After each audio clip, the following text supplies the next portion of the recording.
All right, VC, it's Saturday morning, so it's time to show you records like I normally do. Got a few that came in before my trip to Denver that I forgot to show, and a few that have come in lately. So yeah, we'll get into it. Great label out of Rochester, New York that I was made aware of through Dom.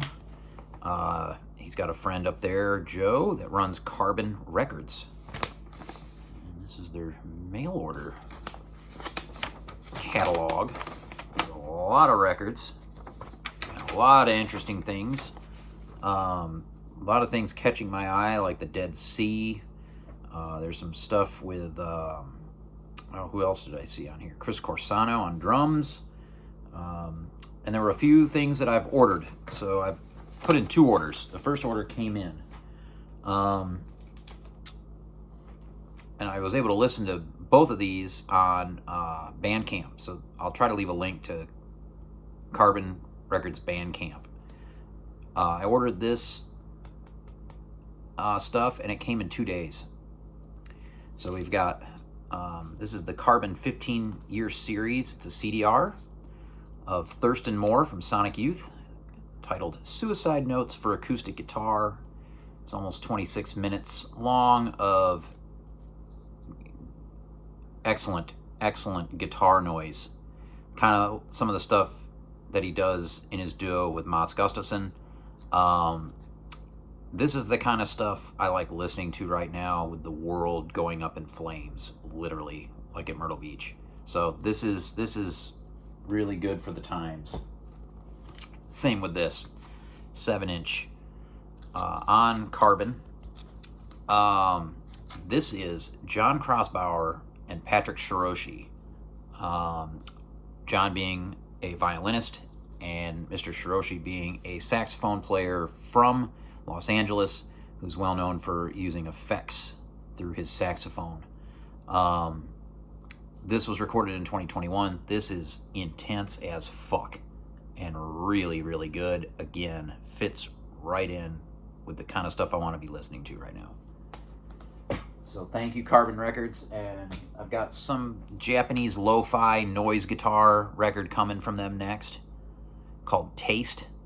Not to be confused with the blues rock band, I think, from the UK. This is a trio. I think members in this trio are from New Zealand, Australia, and Japan. Excellent stuff. Dom's got it. So looking forward to getting that record in from Carbon, and I'll probably order that other stuff I'm talking about, like the Dead Sea, New Zealand noise group, I believe, and the Chris Corsano stuff. That's kind of the plan. As you all know, Lungfish is the greatest band to ever band, and anything that gets put out of theirs, reissue-wise, anything, I'm a completist. This is the only band I'm a completist of. I'm going to pick it up. So this is the original 7-inch on Discord of 10 East. And I learned about this through a radio show that Henry Rollins was doing many, many years ago, and immediately went out and got it. And I'm glad I did at that time, because now this original goes for a shit ton of money. 3 really, really good songs from Lungfish out of Baltimore. Repetitive groove, really good, smart lyrics from Daniel Higgs. Yeah. This one is the original press on this kind of, it looks yellow, but it's kind of a goldish thing. On 33 RPM, this 7-inch. And the reissue campaign's been going on, and I really didn't think they'd touch this as one of the reissues, but they did. And so this is the new reissue this year on red vinyl. And so I had to get it. And it was super cheap, like $7 or something. I got it direct from the label, and it sounds great. It's, you can tell the color of the, it's different. It's a new reissue, so it's not identical, but it's done really well. So happy to get that. And that artwork is Daniel Higgs's artwork from the band. Next up, this came from Lance out at Permanent in Los Angeles. This is one that's been on my want list for years. There's a few Akoras that I've been looking for, any of the ones from Turkey, and then this one, Musique de Cameroon. Normally this has a black cover, but this is a 84 press, French pressing with the tan cover, and I love it. So, fantastic native music from Cameroon in Africa. Very, very pleased to find this one. I'll show you the label on this.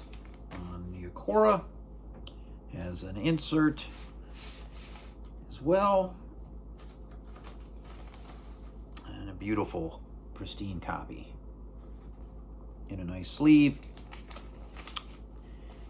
Anything you find on Akora is normally worth picking up. Here's the information you have here. Yeah, really cool. A lot of cool instruments. Log xylophones made of 16 pieces of wood placed on 2 trunks of a banana tree. There's just really innovative people. You know, you have to use what you have in nature to make instruments with. Incredible record. And so the stuff I'm showing is all over the map today. This is a new release from a Chicago trio. God, I don't think they've been out of high school but a year or so. I don't think they're old enough to drink yet. That might be coming soon because they're playing a gig at King's Barcade in Raleigh, and it's a 4:30 show in the downstairs, all ages. I think that's because they're not old enough to drink, and there's laws where I don't think they can really be in the bar. But they're an incredible band and a touring band, and they're playing like Portugal and all this shit. That's Horse Girl. This is their new album, Phonetics On and On. This is a guilty pleasure band. This is earworm songs. This band is fucking incredible.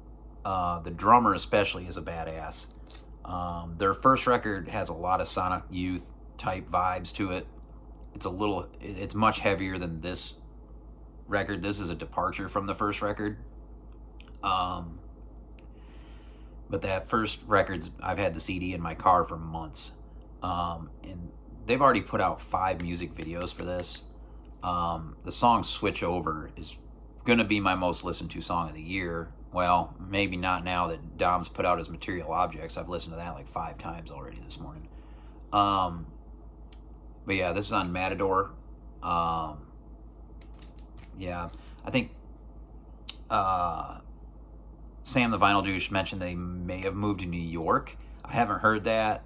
A lot of their music videos are still Chicago-based because they're showing the train there in Northwest Chicago.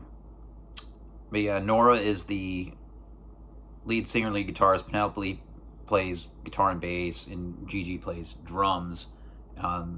They all sing. Their harmonies are phenomenal. Their songwriting's incredible. The song Rock City on here is kick-ass.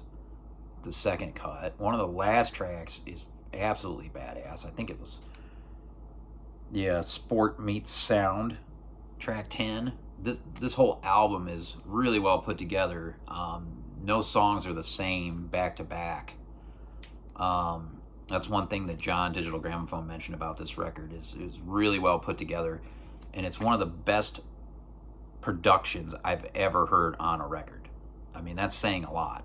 This vinyl sounds impeccable. It's a indie store exclusive clear vinyl with very simple labels. Horse Girl. Terrible name for a band. Sure, there's a reason behind it. Check out their video on KEXP in Seattle. That's the more rockin' early stuff from like 2 years ago. But yeah, I'm going to try to go to this gig in Raleigh to see them. I'm going to drive 3 hours to see them at this all ages 4:30 in the afternoon show on a Sunday. Because I still don't think they're old enough to drink, but they're that damn good. They've toured with like Lee Ronaldo from Sonic Youth, and they're going to Europe. The youth is going to be okay. Okay, lastly, I got this rare record. I can't remember his shop name. I think it was Foundation Records in Los Angeles. I believe he had the shop during COVID and at the beginning of COVID, and then that caused him to have to shut down. He switched to just selling on Instagram. This guy Matt. There's a lot of Matts in LA that sell records, but this particular Matt is who I got most of my original African records from. Before Mono Records. I got a few from Mono too, of course, both Matts. But this Foundation dude, I think that's the name of it. He's always got killer shit and rare stuff from overseas. This is Bernard Verlet. It's a French record on Path EMI. This is Rimbaud Siestoire, accompanied par Catharsis. And this is the limited edition promotional copy. The normal record has really incredible artwork, but this is just a great record to have. It's really interesting French vocals over proggish, jazzy jams. It's an interesting record. I sampled it, dug the shit out of it, and dialed it up, and out it came. Show you the label. I love the Path EMI label. They're always great sounding records, very well pressed. The French knew what they were doing. So there's your labels there. It's a beautiful, beautiful copy. I forget the year on this. Probably, does it say made in France? I don't know if it's got the year on it. I'm guessing 70s of the early variety. Anyway, that is, I think, everything that's come in the door here recently. I hope you're all well. Peace.